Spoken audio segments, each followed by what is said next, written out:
It's March.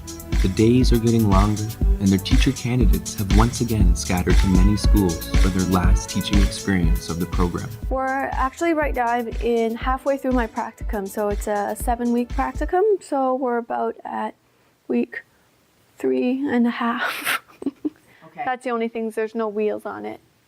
So they're going to transport it up here, you mean? Yeah, they're going to bring it up she's here. amazing. Now, the thing is, the water factor. Remember, we have no water up here. No, we've gotten that taken care of. Flexibility, I think it's so important because if something's not going right, you don't keep pushing the bus down over the hill. Like, you know what I mean? Yeah. You stop and you reflect. That's what's wonderful about Lisa. She's so wanting to learn. That's awesome.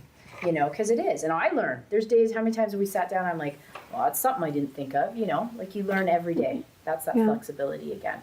So it's awesome. Awesome. No, I think so. It's a lot to think about. Yeah. Their teaching skills what I really wanted to improve show as they you is teach that more lessons. With an interactive notebook, there's so much that you can do because it's divided into 2 sections. You have the left-hand side and the right-hand side.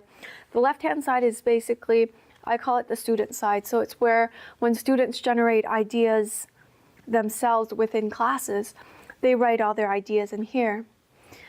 And at the end of the day, in every class, I always ask them a reflectionary question, and they have to write the answer to it.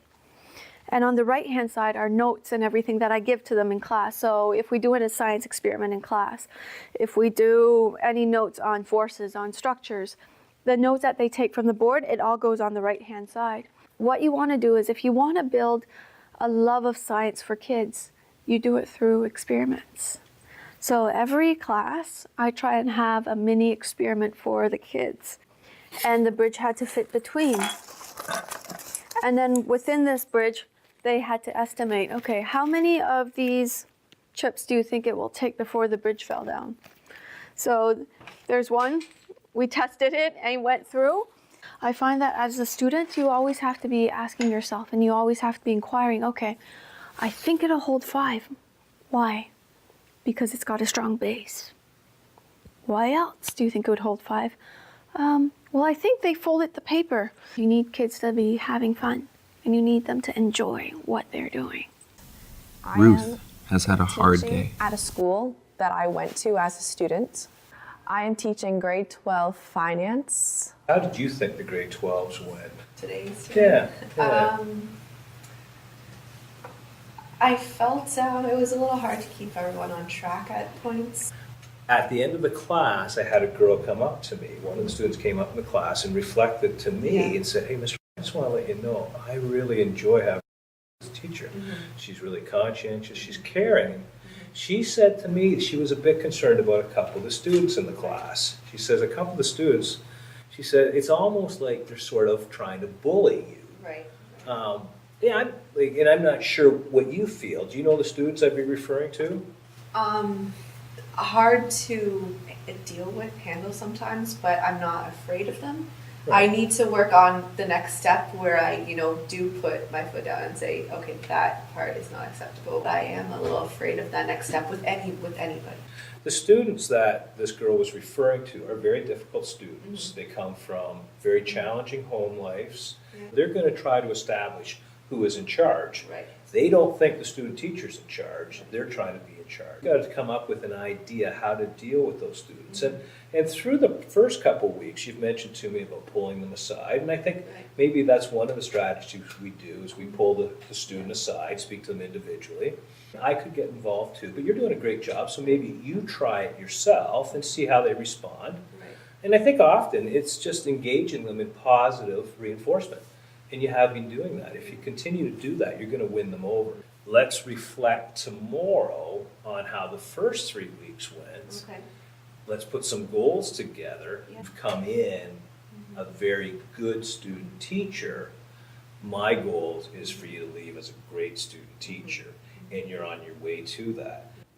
It's a great experience having an associate teacher be here as I'm teaching so he can give really good feedback as to things I did well and to what I need to improve on. And especially today, he stopped the class halfway through And because he'd become frustrated at the back because he'd seen some people not on task. So he gave them a big talk and just reminding them that as a student teacher, they still need to respect my time here, and the mark they get on my tests is still going to be the mark they're getting. This practicum is very enjoyable. I'm teaching a variety of grades. So rather than teaching high school this time around, I'm teaching everywhere from grades 4 to grade 8. In this school, the students are particularly gifted in the sense they're chosen to be in the school, and they're chosen based on their ability to be artists, to act, to sing, to dance. You have even more of a community in the sense that parents and teachers and the students they're all joined by one thing, their love for art. This school is very lucky in the sense that they have a lot of facilities and they have a lot of different rooms that they can visit and that they can work in. And this class is very much belongs to the students in the sense that they're here every day, and in the sense that the walls belong to them. My associate is always telling me to be more assertive. So more of the raising my voice, more of the giving students warnings, giving them detention. That doesn't really work for me. Kill them with kindness is my thought. It's in my blood to always want to learn and to always want to contribute new knowledge. So I know that I get bored with constantly teaching things that I already know. So I need to learn. Because this is a French immersion school, I was really looking forward to being able to speak French and interact with the kids. So I have been teaching French, and we've been studying New France, La Nouvelle France. It is. Okay, so next week we have, and they go twice, right? But am I going twice? No, we're going once. Okay. We're going with grade 7s on Tuesday, and the grade 8s will go on Thursday. I'm very curious about timelines, because that's one thing that I'm still not sure about, is trying to fit the curriculum within a certain time. Tuesday looks like they come, they get rid of all their stuff, we get on the bus. They have to go out and get furs, and then they have to come back and trade it for things that they need to survive.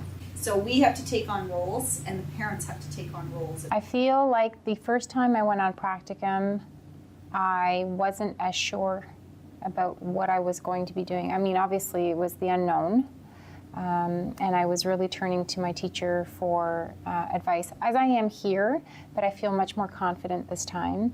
We want to do Figaro and history first thing in the morning. Okay. And then I can do some math in the afternoon really fast, and then you can take it up. I believe that I've shown my associate teacher that I'm independent, that I'm able to go ahead and plan things. We talk about it, and if it doesn't work, then we try something different. But so far it's been working really well, so she's been encouraging that way. I like the idea, but I'd like to see more writing with the Figaro. I like seeing the kids every day. I enjoy their faces. I enjoy hearing their stories. Sometimes they're chatty, but they're kids. School represents a normal place for these kids, like a place where they can come and they can expect routine. They can expect that things are going to happen in a certain way. They can expect things to be fun as well. It's really different in the sense that they really care a lot about their standardized test scores. And the last school I was at, they're more really focused on how nice the classroom environment was. Grade 10 French, grade 12 French, and 9 applied French. And no two classes are really the same. The grade 9s, they pick the easiest tasks possible if they can. And the grade 10s, my goodness, they're so quiet. There's a lot of fun gadgets that I've gotten to play around with. This was for my grade 10 class. Because they're so shy, I thought, well, if they don't want to talk about themselves, they can pretend to be someone else instead. So here you have a bunch of roles in column number 1. You have a doctor, an arrogant star, a teacher, roll a dice. And it's like, oh, I got 5. I guess I'm a spoiled kid. And so they talk to each other in that role. And that was pretty much the first time I heard them talk. Also, I will have a chance to do work with clickers, A, B, C, D, E, and they have these clicker thingies, and you just punch in the answer and come out as a spreadsheet. And that's essentially kind of the results. You have to see what people got wrong, and then you can tailor your lesson around that. I got a chance to do volunteering at an autism spectrum disorders program for students who have this psychological profile. Doing a presentation on autism has by far been the highlight of my practicum at another school. And it was a staff meeting, and just being myself, and it went really well. And now I'm scheduled to do a similar presentation at this school right here.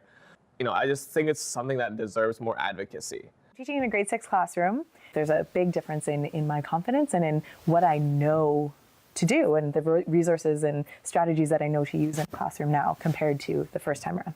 My associate teacher here was wonderful. One of the first things that she said to me that I will always remember is that you're teaching and your students will learn. A big part of this process is about you learning as well. And she has suggestions all the time. Maybe you might want to try this for your consolidation to wrap it up. And so we're checking up all the time. And then after school and other times we have more thorough discussions about planning. So I've been teaching math, and I just started a really exciting social studies unit about Canada's links to the world. It's been so encouraging to work with these students and to watch their minds process things and watch them start to think bigger. The coursework, that long stretch of coursework that we had between the 2 practicums was actually extremely helpful.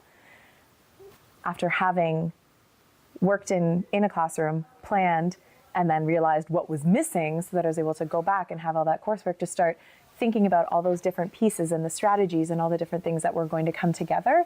It's a lot easier now to think about the students who have some learning disabilities in the classroom and how I can accommodate for them. And there's an English language learner in my classroom now that I have a little bit of an easier time trying to figure out how to incorporate him and what he needs. It might be a long time before I'm back in front of a classroom, particularly in front of my own classroom. It's a really tough reality at this point, after I've given so much and given 12-hour days into teaching and making this classroom wonderful, and knowing that it's not immediate. There might not be immediate payoff from it. It's tough. It feels bittersweet. I feel like it's gone by really fast, but I feel like I've learned a lot. I'm getting married on June 1st, so just over a month. My fiance and I just bought a house, so we're also excited for that. We move in a few weeks. As I came into Teachers College, I thought that my comfort level was more in the primary grades, so K to 3. But now that I'm in this class, which is a grade 4 class, I'm realizing that I think grade 4 is my preference. I feel like I have been able to put my skills that I've learned at Teachers College to better use in the higher grades than in the younger grades. Coming into this practicum, I felt very daunted about anything, like any type of lesson, making things fun. I felt like I had no creativity. You kind of develop a teacher mind, and things just become easier with that mind. I find my teacher has just given me so much feedback, but also a lot of support and a lot of just taught me a lot of things, not only as when I'm teaching, but just resources I can use in the way she does things. Like, she's just modeled a lot of things. Like, she's very into technology, which I really like. So there's a social media site where she puts a lot of information that the kids would need to know, like classroom information. We have an awards assembly every month in the school for character awards, and she places the winners on that site. It's just to promote social activity and to teach kids how to interact cyberly appropriately. It's the future. More and more kids are using the computers at a young age. This experience, this practicum, has cemented my my belief and my plan to be a teacher. I think that I've learned a lot, and I feel much better and more excited to have my own classroom. And I know more of what teaching entails now, and it doesn't daunt me and scare me as much as it did. So I'm very excited for putting what I've learned into my own practice and giving back to kids who need it and who deserve it. And thank you for this lovely year. Will each of them finish this last test?